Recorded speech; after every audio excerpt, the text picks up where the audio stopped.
Bismillahir Rahmanir Rahim. We begin with Allah's blessed name.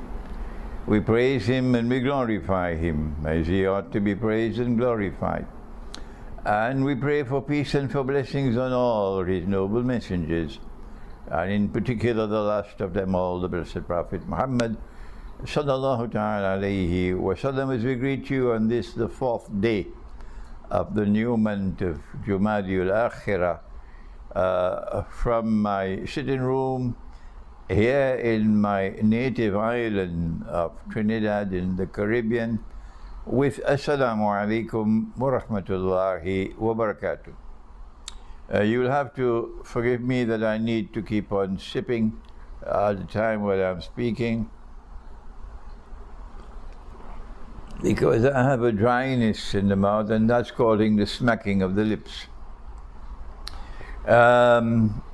Today's talk is entitled, it's an ominous one, but I am connecting the dots. That's what Allah has gifted me with. Allah has gifted me, this is His kindness to me, with insight. He gave it to my father as well, rahimahullah, and He gave it to me, the insight with which to be able to connect the dots, and I can see clearly now. Rain is not falling at all. I can see clearly now that Israel is taking the world to nuclear war. And so our topic is Israel is taking the world to nuclear war. And when that war does take place, no one knows at all how many will die. No one knows how many parts of the world are going to be utterly destroyed, and no one can live there anymore. We don't know, because we never had such a war before in history.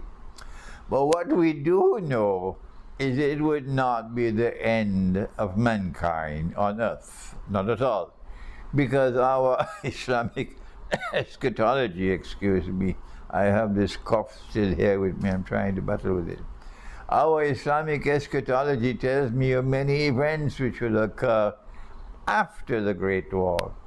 And of course, my viewers are well aware that I have told you of what our Prophet, Allah's blessings be upon him, has prophesied, that after the Great War, the next event which will take place, whether Turkey accepts it or they don't, is irrelevant. The next event which will take place after the Great War, as prophesied by Prophet Muhammad, Allah's blessings be upon him, is the conquest of Constantinople. That's why they changed the name, so that they could hide this prophecy. But we're bringing it back into the sunshine. And of course, we have explained why a Muslim army is going to conquer Constantinople. And when we told them why, they were crying in the University of Belgrade. The auditorium was packed full. 99% of them were Orthodox Christians. Less than 1% in that gathering were Muslims. And they were crying when they heard that when that great war takes place and the Muslim army conquers Constantinople, then we will return Hagia Sophia, the cathedral of Hagia Sophia, to those to whom it rightfully belongs, and no one will be able to stop that. So now then, when will the Great War take place? Of course, only Allah has all knowledge. Only Allah. But we have the right to seek to anticipate when we connect the dots. Of course, those who are going to trigger the Great War, they know when they're going to do it. But we have to go to the subject of the Antichrist, because the Great War is connected with the Antichrist, or Dajjal, the false Messiah. They don't teach this subject in universities. And our brothers in Christian eschatology do not have as much information about the Antichrist as we have in Islamic eschatology. And we share it with them in a fraternal way. There is no boxing match, not at all. There is no rivalry, not at all. We are brothers to each other, and we are the two people on the face of the earth who believe as a matter of faith that the Messiah came, that the Messiah left, and that the Messiah will return. And so now, when we turn to the subject of the Antichrist in Islamic eschatology, we find that the Quran refers to him, and this is an ayah mutashabiha, meaning a verse which has to be interpreted to be understood. And when we interpret the Quran, we know that only Allah can confirm that an interpretation can be correct. And so, when we interpret the Quran, there is no boxing match. And an interpretation of the Quran must not be used to divide the believers at all. So we interpret, but we say Allah knows best. If our interpretation is correct, it will become truth, and it will survive. And if our interpretation is wrong, as I have been wrong in the past, and I'm always happy to say I made a mistake. But when I make a mistake, I must be the first to rush to correct myself at all. There must be no pride in trying to hide my mistakes, not at all. That's not the way of scholarship. And so the Quran has told us, if you make a mistake when making an interpretation, you still will get blessings for the effort that you made, inshallah. But tomorrow, it will go down the river of no return. It will be forgotten. And so now in the Quran, in Surah Al-Mursalat, we have identified this verse. بعد أعوذ بالله من الشيطان الرجيم انطلقوا إلى ظل ذي ثلاث شعب. It must be about 10, 15 years ago when I identified this verse as relating to the Antichrist. Proceed, says the Quran, to a shadow which will comprise of 3 parts. Proceed to a shadow which will comprise of 3 parts. And I say, and Allah knows best, this refers to the Antichrist, to the Dajjal. I see the same thing in Christian eschatology when they have 3 parts, 6 and 60 and 600, so 666. But in our eschatology, we have a prophecy of Prophet Muhammad, Allah's blessing be upon him, which is in harmony with this verse of the Quran. He said that when the Antichrist is released into the world, he will live on the earth for 40 days. One day would be like a year, meaning a long, long period of time. One day would be like a month, meaning in the second phase or the second stage, it will be shorter. One day which will be like a week, meaning that in the third stage of the life of the Antichrist, it will be a very short span of time. وَالسَّائِرُ أَيَّامِهِ كَأَيَّامِكُمْ. And despite the fact, now listen carefully to this, because this is the first time I'm explaining it this way.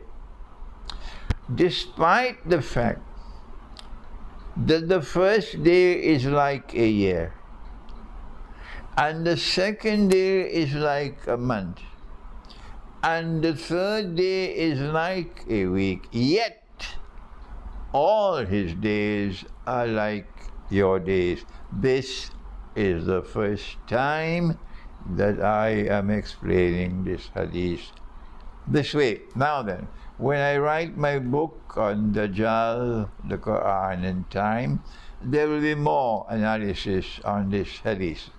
But for today, what we have in Islamic eschatology, and I got an email today from a Christian eschatologist, and he was commenting on this hadith of the Prophet ﷺ and offering his view and interpret. This is a Christian eschatologist in contact with me. So we said that in the first stage of the Antichrist, a stage which would last for a long time, or secondly, listen carefully, in which there will be the appearance that time is moving slowly, slowly, slowly, slowly, and what we are experiencing might last forever. It was in that first stage, we said, that the Antichrist, who eventually wants to rule the world from Jerusalem, with a state of Israel which will be a ruling state in the world, the Antichrist creates modern Western civilization, and within modern Western civilization, he creates, mysteriously so, a ruling state. And it was Britain. And we don't have the time now to explain Pax Britannica.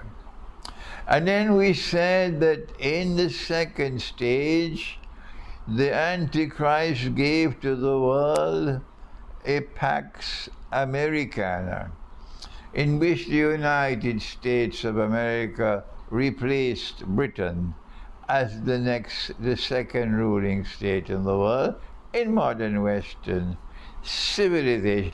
This subject was dealt with. This is the heart of my first book in Islamic eschatology, Jerusalem in the Quran. And I want to share with you that perhaps the time has now come, because of what is happening in Gaza, and because public opinion is changing around the world, for us to try to persuade the bookshops around the world to start stocking my books, including Jerusalem and the Quran. But I have more to say about that later. And so then we said that the Antichrist still has a third stage. My Christian brother who wrote to me today is of the opinion that no, it was the Roman Empire which was stage one. And then he said it was Britannia, Pax Britannica, which is stage two, and Pax Americana is an extension of Pax Britannica. And I can't remember now what he said about stage three. Anyhow, we have the view that no, Pax Romana, or the Roman Empire, had nothing to do with the Holy Land at all, bringing the Jews back to the Holy Land at all. So we don't see the imprint of the Antichrist there in the political conduct and the military conduct of the Holy Roman Empire. But now then, we say that the third stage will be a stage in which Israel will attempt to rule the world and to establish a Pax Judaica.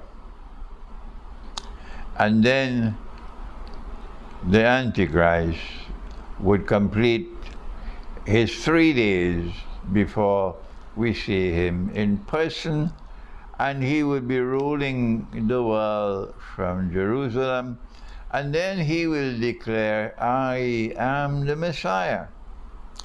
And when he says that I am the Messiah, and you and I, who are listening to me, Christians and Muslims, and maybe some Hindus as well, we would be able to recognize him. This is the Antichrist. This is Dajjal, the false Messiah. He is not the son of Mary, of Maryam. He is the Antichrist. But our Salafi brothers will say, no, he cannot be Dajjal, because Dajjal sees with only one eye. He's blind in the right eye. He sees with his left eye. He's blind in the right eye. It looks like a bulging grape. And this man is seeing with two eyes, so he cannot be Dajjal. So we say, let Salafi people remain sitting on a sofa chair waiting for Dajjal to come, because they do not understand the mutashabihat and the capacity. They don't have the capacity to interpret the Quran. Now back to our subject. If Israel is to rule the world from Jerusalem, then Israel, and to succeed a Pax Americana, we have argued that you need a great war to do that. The passage from Pax Britannica, the emergence of Pax Britannica, required Britain to wage war continuously using the Navy, the British Navy, and the British Army land war and naval war for hundreds of years. Hundreds of years. But when the time came for the passage from stage 1 to stage 2, there were two big wars. There was the First Great World War, First World War, and the Second World War. And because you and I want to connect the dots of history, we have to study political history. We have to study military history to be able to understand the Quran and to understand the prophecies of Prophet Muhammad, Allah's blessings be upon him.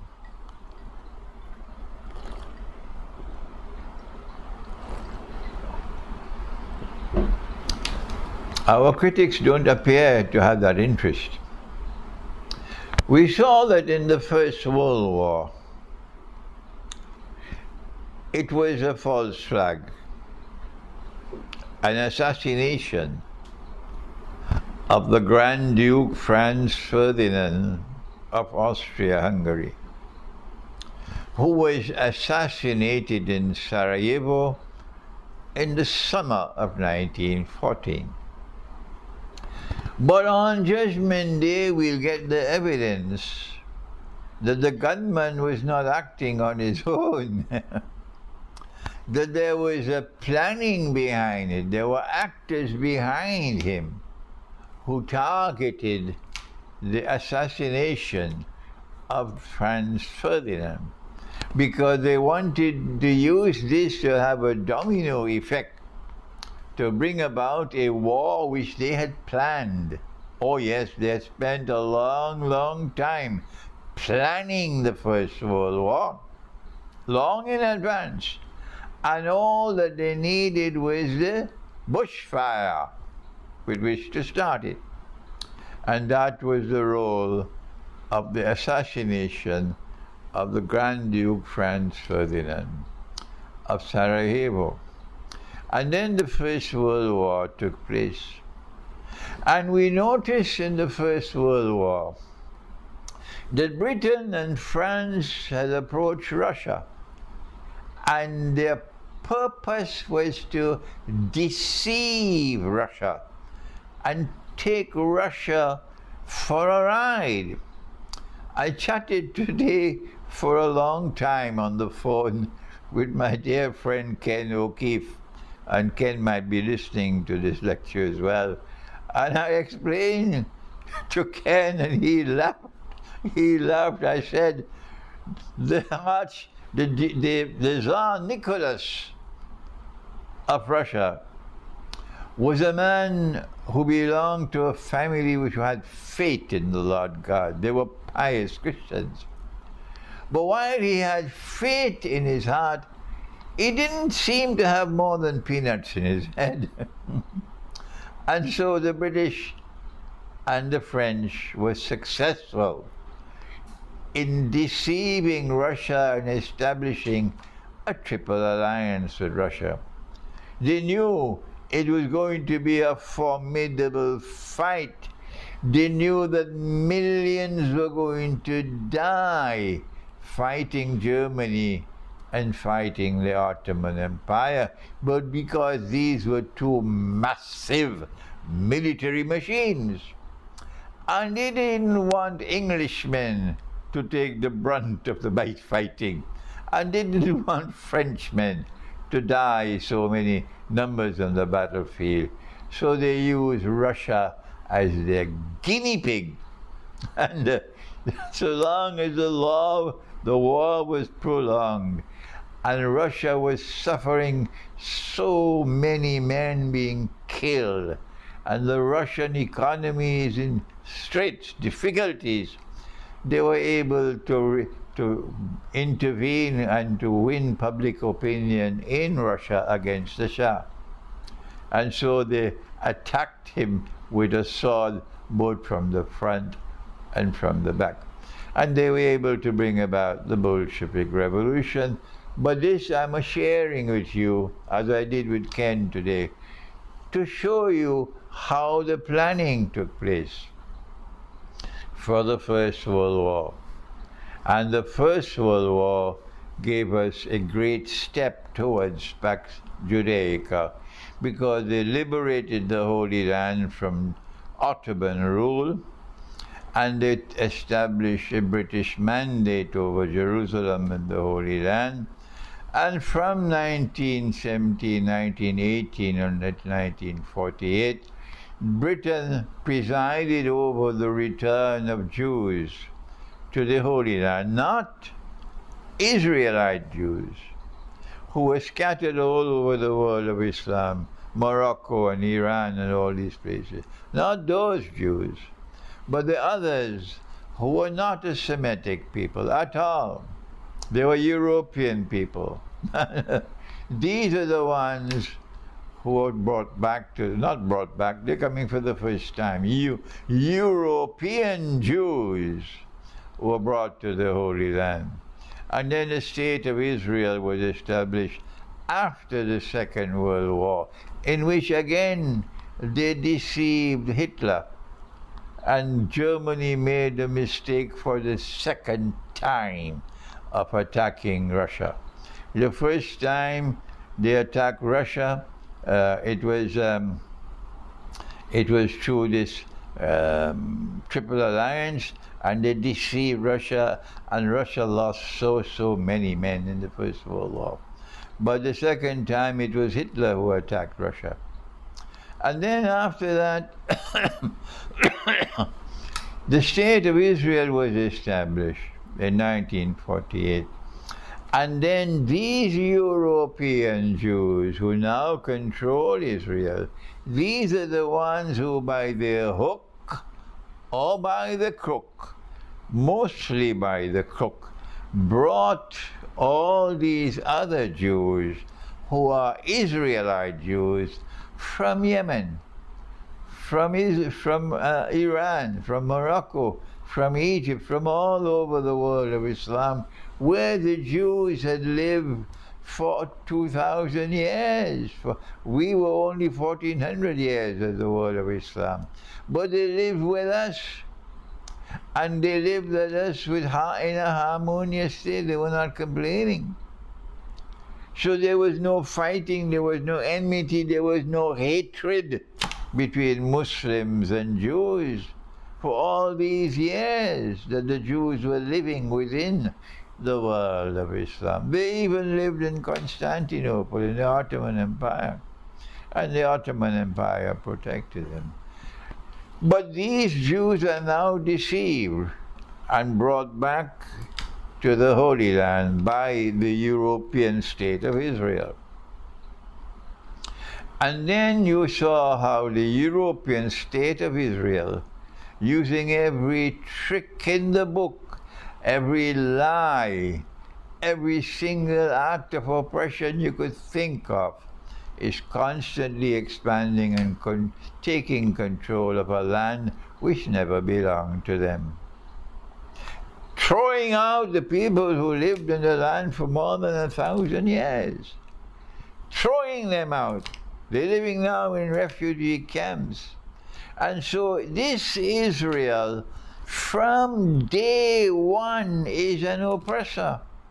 By trickery, in an unjust way, they establish a United Nations organization, and that United Nations organization have a vote, and they say the state of Israel must be created.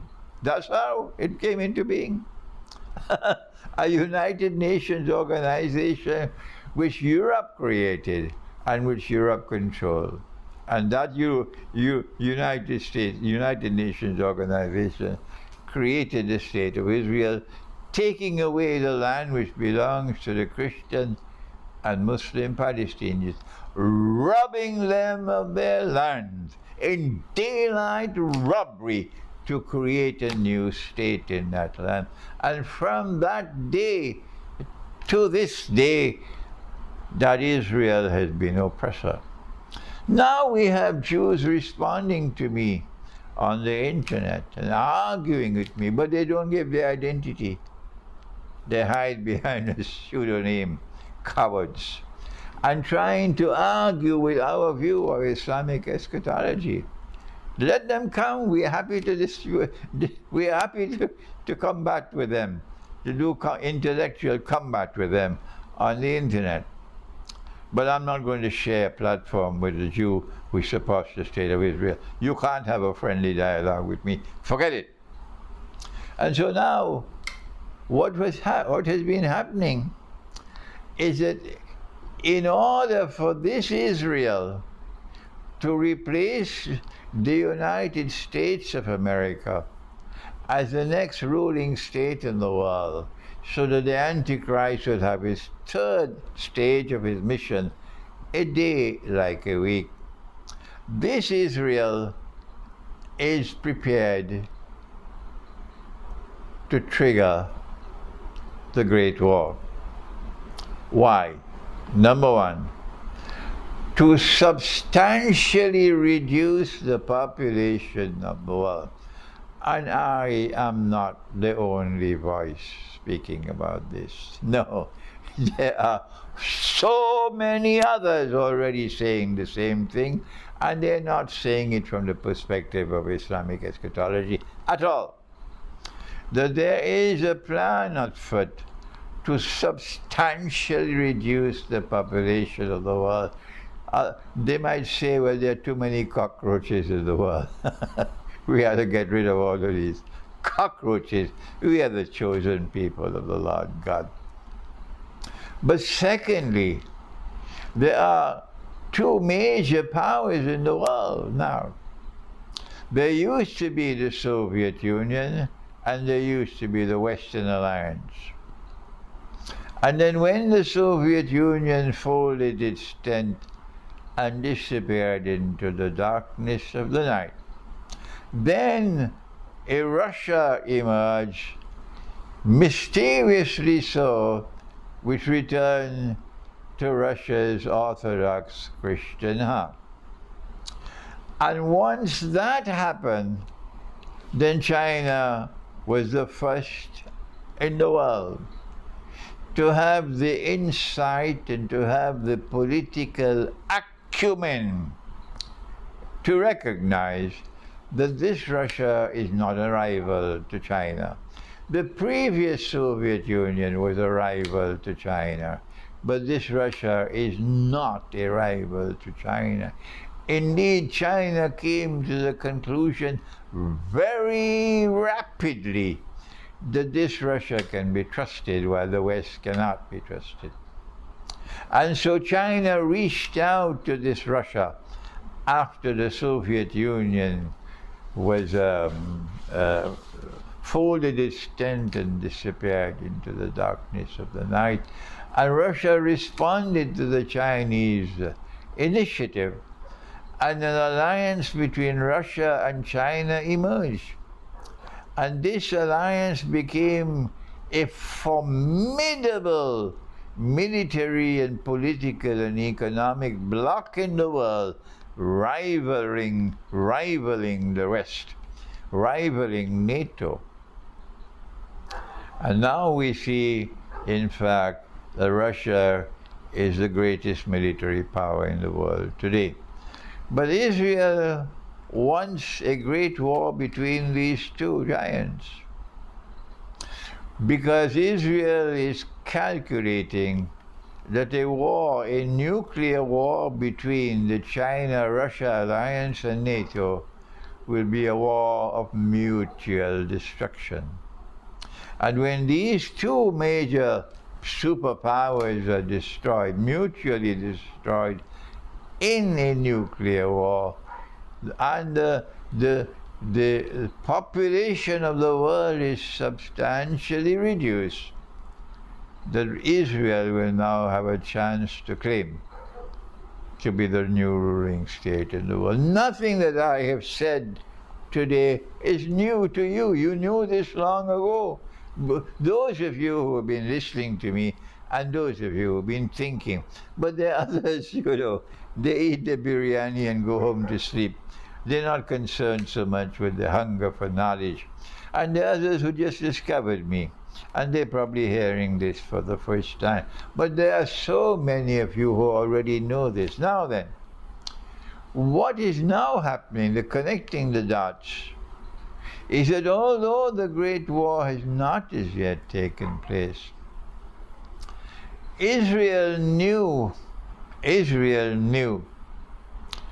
that the attack by the Islamic resistance, which occurred, was it in October?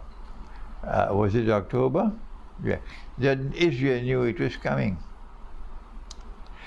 And I held the view that Israel was observing the movement of weapons into Gaza. It is not that Israel was ignorant. They knew about it. I held the view that Israel thought that the massive transfer of weapons that were taking place to Ukraine afforded an opportunity for Israel to assist in getting a part of this huge surplus of weapons going to Ukraine, to a Ukraine which was willing to sell for money. And you could go in the market and buy, the black market, you could buy these weapons. And so weapons were bought. And Putin was, he spoke about this, and he revealed that this is what happened. This is the president of Russia.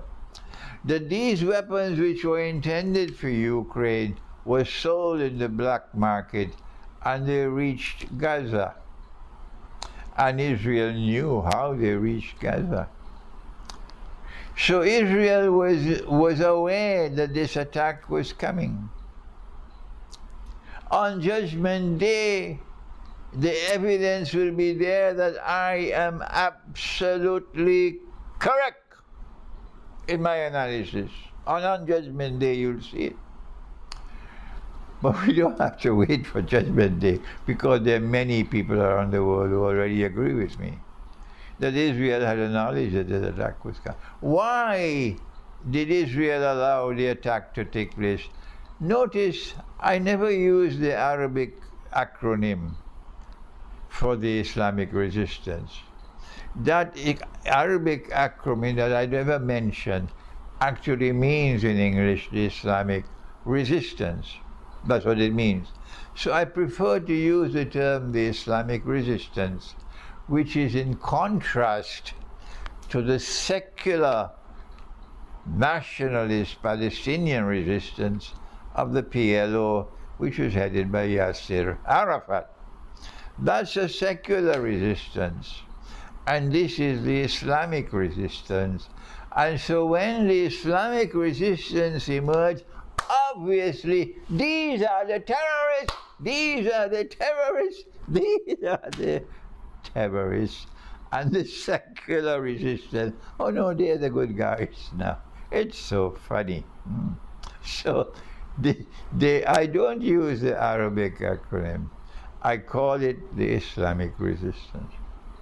And the Islamic resistance then launched the attack on Israel. More than 1,000 Israelis were killed, and their lives could have been saved if Israel had warned them, at least warned them the attack is coming. As there were those who were warned in advance that 9/11 was going to take place, and so they didn't go to work on that day. But they didn't do that at this time. So these people lost their lives, and so many of them were taken as prisoners of war, or they call them hostages. Now then, I asked in my first response, why did Israel do this? And then I felt that what Israel was doing was trying to use this as an opportunity to trigger a big war with Iran.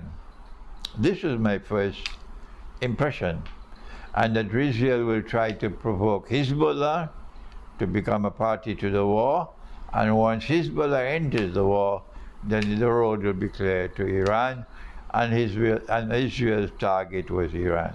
This is my first response, and now it is clear that I was wrong. I was wrong. I misread the situation. I believe that that was not the major plan. The major plan was to use this opportunity by Israel to clear the whole of Gaza, to make Gaza free of Palestinians, to throw them out of Gaza, and make it impossible for them to live in Gaza anymore, so that Israel will be rid of this problem. Throw them where? Throw them in Sinai, but Sinai belongs to Egypt. So you need the Egyptian government to agree to that. Or let them go and live in Egypt, or let them go somewhere live in the world of Islam. All the Palestinians. So Israel responded to the attack by the Islamic resistance because they responded with a pre-planned operation whose objective it was to liberate the whole of Gaza, remove all the Palestinians, using terror, not just Islamic resistance.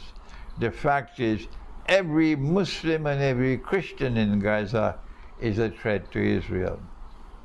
And so now, what we've been seeing these last 2 months is Israel's oppression constantly increasing. And now they plan their plan, but Allah plans His plans.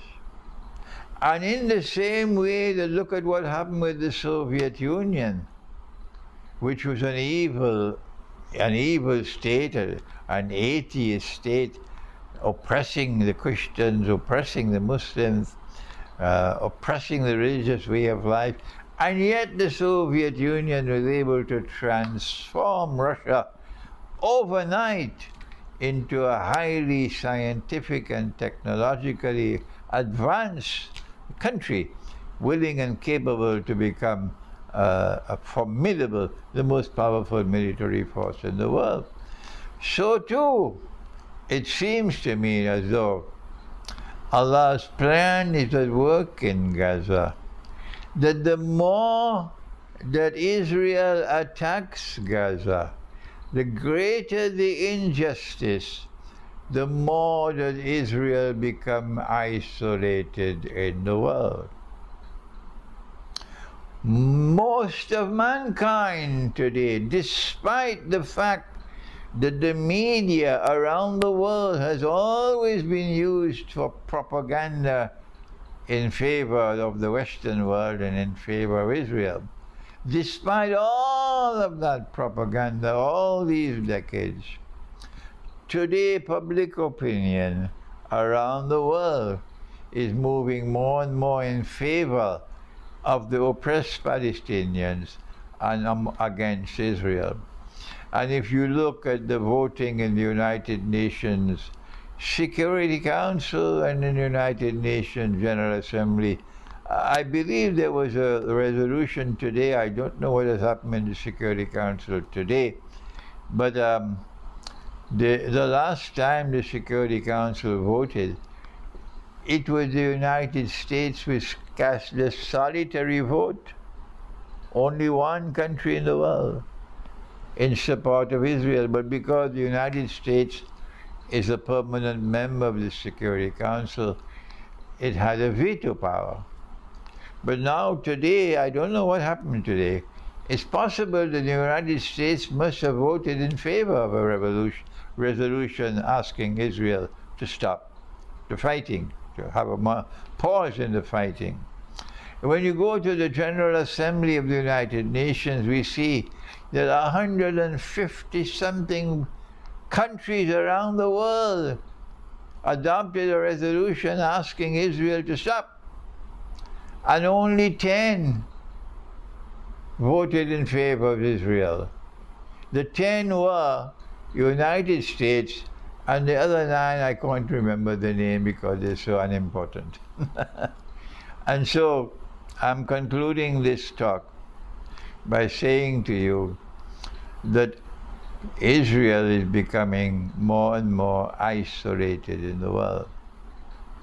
That even Britain and France are now asking Israel to stop the fighting. So what's going to happen? Answer: those who want Pax Judaica will now realize that the United Nations is no longer an asset. The United Nations has now become a liability. Number 2, that maybe the time is approaching soon, because Israel is becoming more and more isolated, for them to trigger the next world war. How will it be triggered?